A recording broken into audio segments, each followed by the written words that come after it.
How is it possible that the single wealthiest individual in all of modern human history, a man whose fortune, when adjusted for its share of the economy, would dwarf that of today's tech titans, combined was the product of two completely antithetical and warring forces? How did the son of a wandering, bigamous con artist, a literal snake oil salesman who brazenly called himself doctor, and a deeply pious, frugal, and rigidly devout Baptist mother ascend to such unimaginable heights of wealth? This is not just a story of riches.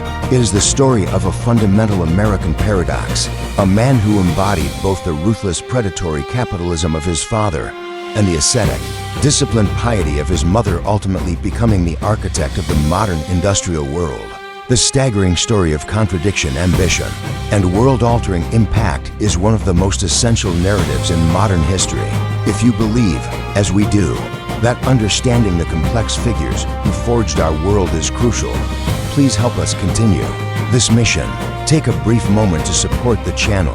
Hit the like button, click subscribe, and ring the notification bell. And share this video with anyone you know who appreciates a deep, unflinching look at the true foundations of our modern age.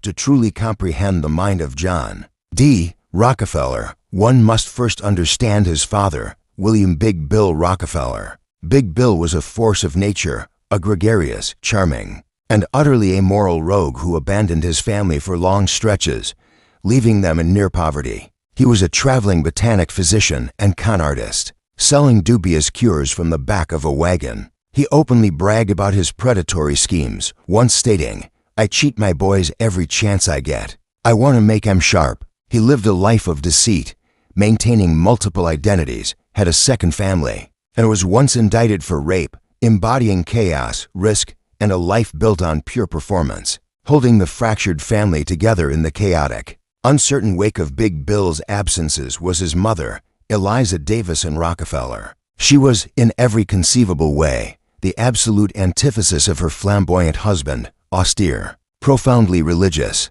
and defined by a rigid, all-consuming frugality born not of choice, but of bitter necessity. While her husband was a creature of impulse, Eliza was a woman of unwavering, steely discipline. She ran the household, instilling in her son John a deep sense of piety, duty, and, above all, a near-religious reverence for thrift. She famously taught him, "Willful waste makes woeful want." John Davison Rockefeller became the perfect, terrifying synthesis of these two opposing forces. He was not a simple copy of either parent, but a complex hybrid. From his elusive, charming father, Big Bill, he inherited a profound, intuitive understanding of the art of the deal, a quiet confidence in negotiation, a strategic mind for leverage, and a cool, detached amorality when it came to business competition. But from his stoic, long-suffering mother, Eliza, he received the critical counterweight, the meticulous, joyless, and relentless discipline of the ledger, a fixation on order, numbers, and the sanctimonious virtue of saving. One parent taught him the psychology of how to make money. The other taught him the systematic discipline of how to keep it. This powerful, paradoxical combination of virtues first manifested in his teenage years. The key that would unlock his billion-dollar empire was not a grand vision or a brilliant invention, but a simple, mundane, 15-cent notebook. The small book purchased by a quiet, serious teenager would become the symbolic core of his entire operational strategy, a physical manifestation of his unique mind, demonstrating that true lasting power did not come from impulse, but from meticulous, unwavering control. After finishing a brief, intensive 3-month course in bookkeeping at a local commercial college, a young, soberly dressed John D. Rockefeller pounded the pavement in Cleveland, Ohio, searching for his first position. Finally, on September 26, 1855, at the age of just 16, he was hired as an assistant bookkeeper by the commission merchants Hewitt and Tuttle. This was not just a job, it was his spiritual birth. He revered this date for the rest of his long life as Job Day, an annual personal holiday he considered far more important than his own birthday. Almost immediately upon receiving his first meager wages, Rockefeller purchased that small, red notebook, which he meticulously and neatly labeled Ledger A. This ledger became his personal Bible, his guide to the world. In its neatly ruled columns, written in his precise script, he tracked every single cent that passed through his hands. He recorded his meager income and itemized every single expenditure, down to the fraction of a penny, a few cents for postage, a small donation to his church, the price of a piece of fruit. Nothing was too small to be recorded, scrutinized, and analyzed. It is absolutely crucial to understand that Ledger A was not just a simple, youthful exercise in frugality. It was the first concrete expression of his core philosophy, a worldview that would define his life and build his empire. For Rockefeller, the numbers on the page were not abstract symbols. They were the very essence of reality. He possessed an unshakable, almost mystical belief that every number could be known and controlled, and that any system whose numbers could be controlled could ultimately and inevitably be mastered. By his early 20s, Rockefeller had already leveraged this ironclad discipline and his growing reputation for meticulous honesty into his own successful produce commission business. Partnering with Maurice Clark, he was a respected, if unexciting, young Cleveland merchant. But then, a discovery in a neighboring state sent the entire nation into a frenzy. How did this cautious, 24-year-old, a man who built his life on predictability, see the future of the world in a foul-smelling, greasy, black sludge bubbling up from the ground? In 1859, Edwin Drake struck oil in Titusville, Pennsylvania, triggering America's first great oil rush. The scene that erupted was one of pure, unadulterated chaos, a wild, lawless, and dirty speculative frenzy. Thousands of prospectors, wildcatters, and gamblers descended on the region, erecting flimsy wooden derricks, digging muddy pits, and betting their fortunes on the chance of striking a gusher. It was the new gold rush, defined by violent boom-and-bust cycles, rampant speculation, and immense, tragic waste, a business of pure chance that Rockefeller instinctively detested. The cautious, ledger-minded Rockefeller observed this pandemonium from his orderly office in Cleveland and felt only disdain. He was not a gambler. He was a businessman who believed in systems, not luck. He instinctively avoided the producer side of the business, the chaotic, unpredictable drilling. He correctly identified that the real, stable, and controllable money was not in finding the oil, but in processing it. Kerosene for lamps was the valuable end product, and every one of those wildcatters would need to sell their crude to a refiner.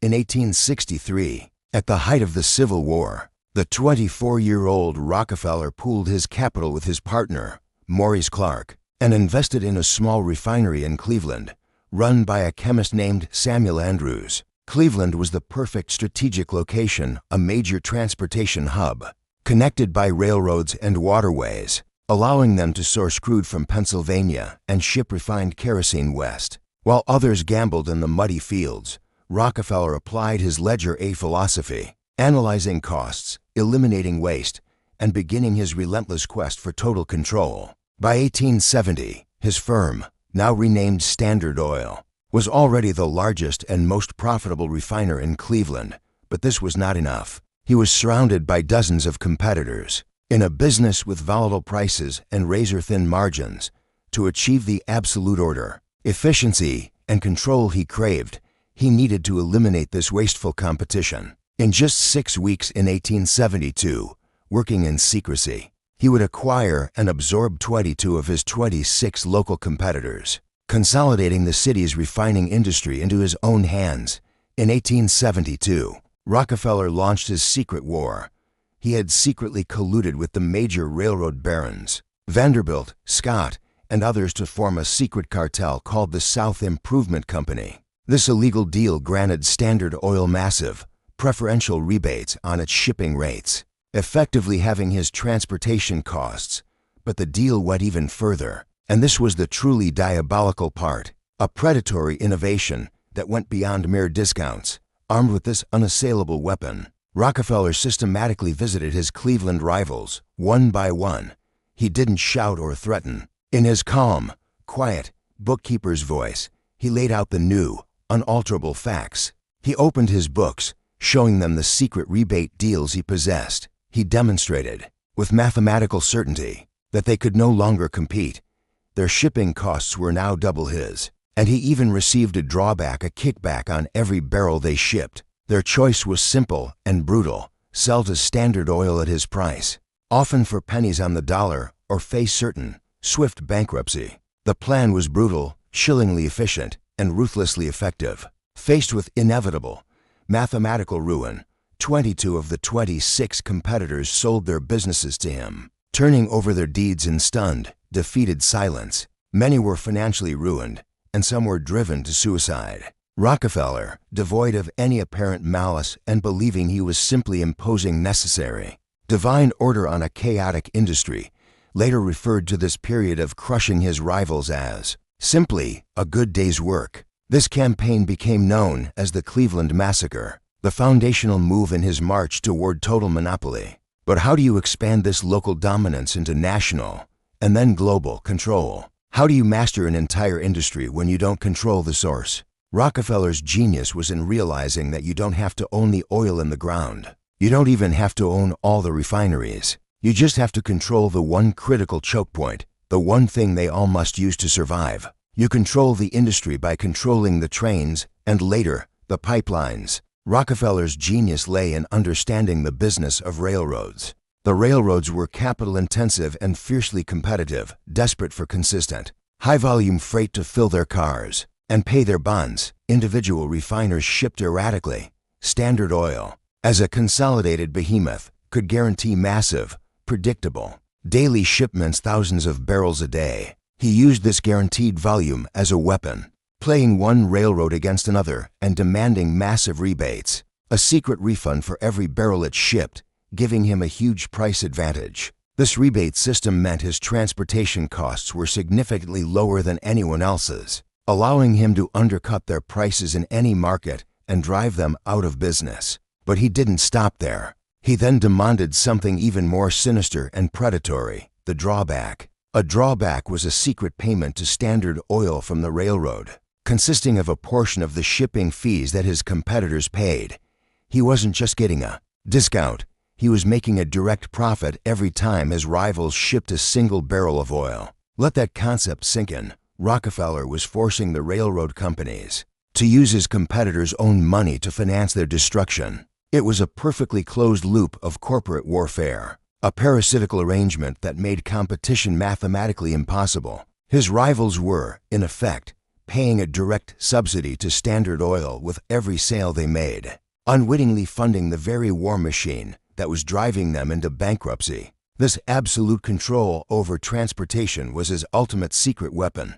This unassailable power soon coalesced into a new kind of corporate entity, a monster so vast and pervasive it seemed to function as its own shadow government, with its own spies, diplomats, and politicians. It became the great bogeyman of the Gilded Age, depicted in thousands of scathing political cartoons as a monstrous globe-spanning octopus, its slimy tentacles wrapped around the U.S. Capitol, the White House, the banks, the railroads, and the homes of ordinary terrified citizens. In 1882, facing laws that prohibited a company in one state from owning shares in another, Rockefeller and his brilliant legal team, led by S.C. T. Dodd, pioneered a brilliant legal maneuver, the Standard Oil Trust. This structure allowed the shareholders of 40 different, notionally independent companies to transfer their stock and trust to a single, small board of 9 trustees, headed by Rockefeller. This allowed one central board to control all 40 companies as a single,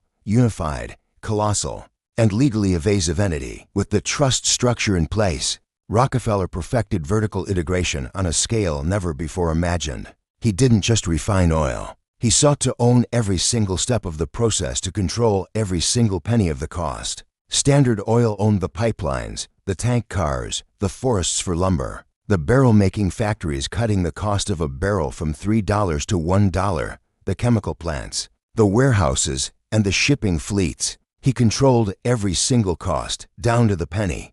The result of this ruthless efficiency, predatory tactics, and legal structure was breathtaking.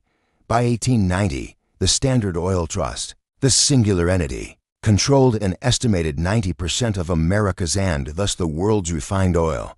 It set the price of kerosene for every lamp in every home, from New York to rural China. It was, without exaggeration, the largest, wealthiest, and most universally feared corporation on earth, more powerful than most national governments. The trust seemed omnipotent, untouchable. Its enemies in business had been crushed, its competitors were absorbed or bankrupted, its politicians were on the payroll. How, then, did one quiet, methodical woman, armed with nothing but a pen and an obsessive, righteous dedication to research, become the single most dangerous and effective enemy of the richest, most powerful man in the world? Her name was Ida Tarbell, one of the original and greatest muckraking journalists. Her motivation was both professional and deeply personal. Her own father had been a small-time oil producer in Pennsylvania, one of the many independent businessmen. Crushed and financially ruined by Rockefeller's South Improvement Scheme, starting in 1902, Tarbell published a serialized, meticulously researched, and devastating 19-part expose in McClure's magazine, The History of the Standard Oil Company. Tarbell, through years of painstaking research poring over obscure public records, court transcripts and congressional reports, and, most importantly, conducting secret interviews with Standard Oil, defectors did what no one else had. She dragged Rockefeller's secret, predatory methods into the harsh light of day. She exposed the secret rebate and drawback deals, the Cleveland Massacre, and the network of corporate spies. She painted a portrait of Rockefeller not as an innovator, but as a systematic criminal, a robber baron who had suffocated free enterprise. Rockefeller, famously private and reclusive, was deeply stung by the factual nature of her attack, which shattered his carefully crafted image of piety. He dismissed her in public as that misguided woman. But the damage was done. Her work, read by millions, ignited a firestorm of public fury and moral outrage. More importantly, it provided a detailed, factual roadmap for government lawyers, becoming the foundational evidence that fueled the federal government's legal case to break the trust. The legal battle had begun long before Tarbell, but without much success. In 1890, Congress passed the Sherman Antitrust Act. This law was designed to outlaw any combination in restraint of trade, making a monopoly like Standard Oil illegal. The government immediately targeted the company, but it would take a staggering 21 years of relentless, frustrating legal warfare for that law to finally catch its intended, elusive target.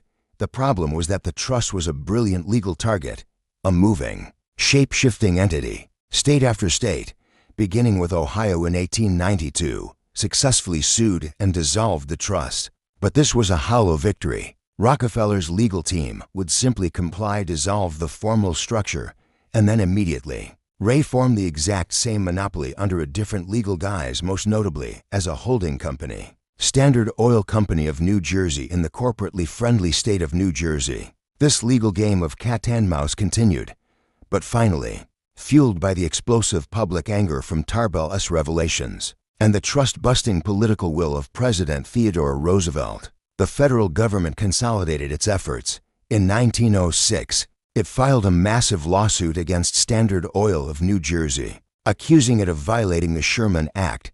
After years of litigation, the case finally reached the U.S. Supreme Court in 1909. The empire was, at last, truly under siege. The resulting judgment in 1911 led to one of the greatest ironies in the history of wealth. How do you become the world's very first billionaire? A title that would cement your name in history forever. As it turns out, you do it by having the most powerful government in the world find you guilty of being a criminal monopoly and order your company to be utterly destroyed. On May 15, 1911, the Supreme Court of the United States handed down its historic decision. In a 9-0 ruling, the court declared that Standard Oil was, indeed, an unreasonable monopoly and a conspiracy in restraint of trade, violating the Sherman Antitrust Act. The court issued its final, stunning order. The monster was to be dissolved. The holding company was to be broken up within 6 months, shattering the greatest economic machine ever built. The breakup was a seismic event in the business world. The single, unified entity was shattered, forcibly split into 34 separate, theoretically competing companies. These baby standards were now independent. Among them were the companies that would become the new giants of the 20th century. Standard Oil of New Jersey, Exxon; Standard Oil of New York, Mobil; Standard Oil of California, Chevron; Standard Oil of Indiana, Amoco; and Continental Oil, Conoco. But here is the extraordinary twist. The court ordered the company broken up. Not the ownership, John D. Rockefeller, who had retired years earlier, was given his proportional, controlling stake of shares in all 34 of the new, independent companies. As these baby standards began to compete, and as the new age of the automobile, which Rockefeller had been slow to appreciate, created an insatiable demand for gasoline, a product his kerosene business once discarded as waste, the combined value of these individual stocks exploded. The shares skyrocketed. The government's act of destroying his company, in one of history's great paradoxes, made John D. Rockefeller its first ever billionaire. By the 1910s, Rockefeller had achieved a level of wealth beyond comprehension. He was now in his 70s, and his fortune, flowing in from dozens of companies, was so large it had become an abstract burden. So what does the man who has all the money in the world do next? He does something just as ambitious and systematic as his first act. He starts to give it all away, but on his own terms. This transition was guided by his most trusted advisor, the Reverend Frederick T. Gates. Gates, a former Baptist minister, was a brilliant administrator.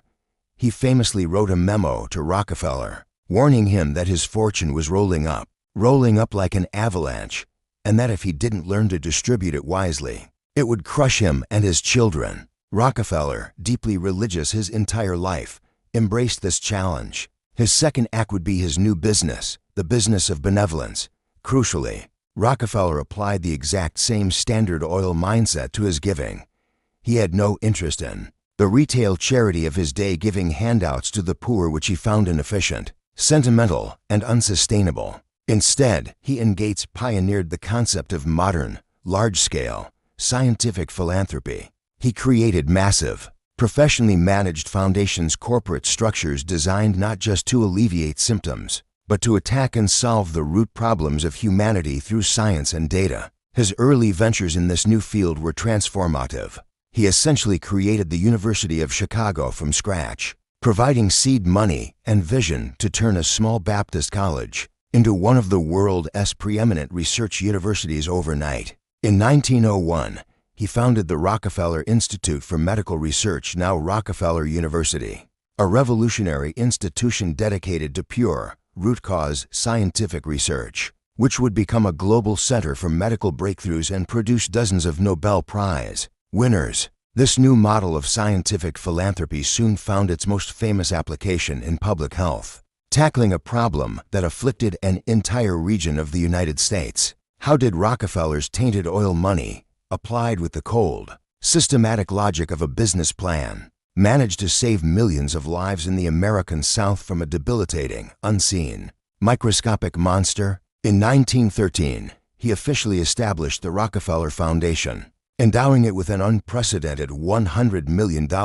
Its very first major, ambitious target was hookworm, this debilitating parasite, which entered the body through bare feet, plagued vast swaths of the American South, infecting over 40% of the population in some areas. It was known as the germ of laziness, causing severe anemia, lethargy, and stunted development, trapping the entire region in a cycle of poverty. The Rockefeller Sanitary Commission launched a massive, systematic campaign. It was a brilliant, two-pronged attack. First, it treated the infected, dispatching mobile clinics that cured hundreds of thousands with simple medicine. But more importantly, in line with Rockefeller's root cause philosophy, it launched a massive educational campaign to teach basic sanitation, convincing millions of the importance of wearing shoes and building and using sanitary outhouses to stop the parasite's life cycle.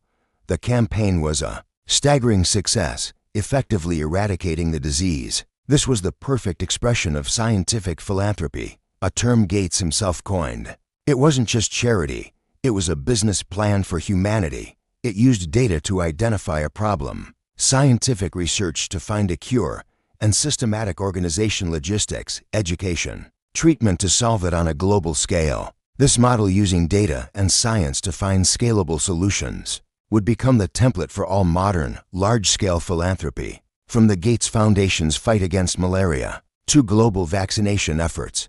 But even as Rockefeller was being lauded as a saint, as the world's greatest philanthropist, the robber baron side of his empire struck back with brutal, tragic force. This event would create a stark, horrifying contrast. a bloody stain on his new image that could never be washed away. What happens when the world's most generous philanthropist is also the primary owner of a company responsible for the murder of striking women and children? In September 1913, coal miners working for the Rockefeller-owned Colorado Fuel and Iron Company CF&I, one of the most oppressive companies in the nation, went on strike. They were demanding basic human rights, better pay, safer conditions. The fatality rate was double the national average, and an end to the company town serfdom that controlled every aspect of their lives. Evicted from their company-owned shacks, they established a massive tent colony near Ludlow, where they and their families hungered down for a bitter winter strike. The company's response, managed from New York by Rockefeller's son, John D. Jr., was to refuse all negotiation. They hired private detectives from the infamous Baldwin Felts agency, who harassed the strikers with violence in a custom-built armored car. The situation escalated until the Colorado National Guard, whose wages were, in a shocking conflict of interest, being paid by the Rockefeller Company, was called in. On April 20, 1914, the Guard opened machine gun fire on the tent colony and then, as evening fell, set the tents on fire. As the camp burned, many families fled into the surrounding hills. But one group, consisting of 2 women and 11 children, sought refuge in a pit beneath one of the tents.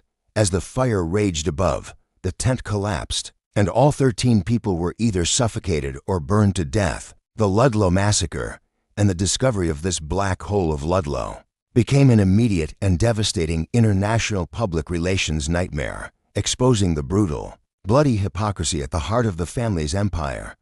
The Ludlow Massacre deeply shook the family, particularly John D. Jr., who was excoriated before Congress. He would spend the rest of his life attempting to atone for it.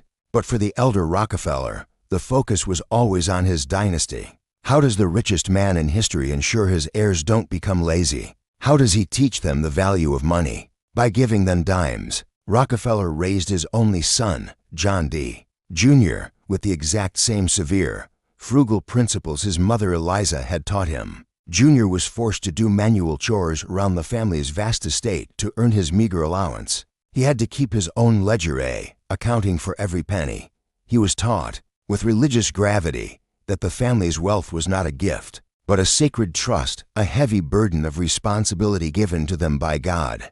In his old age, Rockefeller became famous for a peculiar public habit, handing out shiny, new dimes to children, and even to other millionaires like Harvey Firestone. This was partly a calculated public relations gesture, masterminded by PR pioneer Ivy Lee after Ludlow, to soften his robber baron image. But it was also a deeply symbolic lesson, a reinforcement of his ledger A philosophy, a reminder of the value in a single coin. This entire philosophy of child-rearing, the chores, the ledgers, the dimes, the emphasis on duty was meticulously designed to achieve one goal: the creation of a stable, enduring dynasty. Rockefeller's greatest fear was the shirt sleeves to shirt sleeves in 3 generations curse, which saw great fortunes squandered by the 3rd generation. He was desperate to pass on his work ethic and sense of stewardship. The physical heart of this dynasty was Kykuit, the family's grand, 6-story stone estate in Pocantico Hills, New York. This was not just a home, it was the fortified home base, the Versailles of an American royal family, a compound from which the dynasty's next generations would expand their influence. From business into politics and culture, the family's vast wealth, now managed by the more publicly palatable John D. Jr., pivoted from the dirty work of oil. While still rooted in the baby Standard Oil stocks, the family's financial center of gravity moved decisively into banking. The Rockefeller interests were instrumental in controlling the expansion of the Chase National Bank, which would become Chase Manhattan, run by his grandson David. And then they moved into politics and real estate, cementing their public influence and laundering the family name. John D. Jr. built the massive Rockefeller Center in New York City during the Great Depression, a monumental city within a city, and the 3rd generation fulfilled the dynasty's final evolution. His grandson, Nelson Rockefeller, used the family fortune to become governor of New York and, ultimately, vice president of the United States. By the mid-20th century, the Rockefeller name once synonymous with robber baron and the octopus of Standard Oil, had been successfully, painstakingly laundered through the monumental philanthropic efforts of Junior, who also built Colonial Williamsburg and protected national parks and the political careers of the third generation. The name was no longer just about oil. It was now inextricably linked with institutional banking, real estate, international diplomacy, modern art, and a new, patrician brand of public service. When John D. Rockefeller's wealth peaked after the 1911 breakup of Standard Oil, his fortune was estimated to be around 2% of the entire U.S. national economy. This is a staggering figure. When adjusted for its share of the economy, his peak net worth is estimated to be somewhere between 300 and 400 billion in today's money. This is a sum that dwarfs the fortunes of modern titans like Jeff Bezos, Elon Musk, and Bill Gates. Even when their wealth is combined, John D. Rockefeller, the man who began as a humble bookkeeper, died on May 23, 1937, just shy of his 98th birthday. At his winter home in Florida, his extraordinarily long life was a bridge between two distinct worlds. He was born before the Civil War in a time of wayloyal lamps, and lived long enough to see the age of the automobile, the airplane, and the looming shadow of the Second World War, a new world his oil-fueled revolution had helped create. His legacy remains one of the most complex and profoundly divided in all of history. It is a perfect contradiction. On one hand, he is the robber baron, the cold, ruthless, predatory monopolist, who created the blueprint for modern corporate monopoly, who bent the rules of capitalism to his will, crushed his competitors without mercy, and whose name was synonymous with greed and corruption. On the other hand, he is the saint, the visionary philanthropist who literally invented the blueprint for modern, large-scale, scientific philanthropy. He is the man whose money cured diseases and reshaped the very foundations of medicine, science, and education. His business of benevolence saved and continues to save millions of lives, a legacy as profound as the one built on oil. John D. Rockefeller did not just build a company or amass a fortune. He built an empire. More than that, he and the systems he created fundamentally shaped the architecture of the 20th century and the world we inhabit today. From the very concept of the vertically integrated multinational corporation to the gasoline that fuels our cars, a product his company originally discarded as useless, and from the philanthropic foundations that structure global health to the breakthroughs in medicine that save our lives, his shadow for both good and ill is inescapable.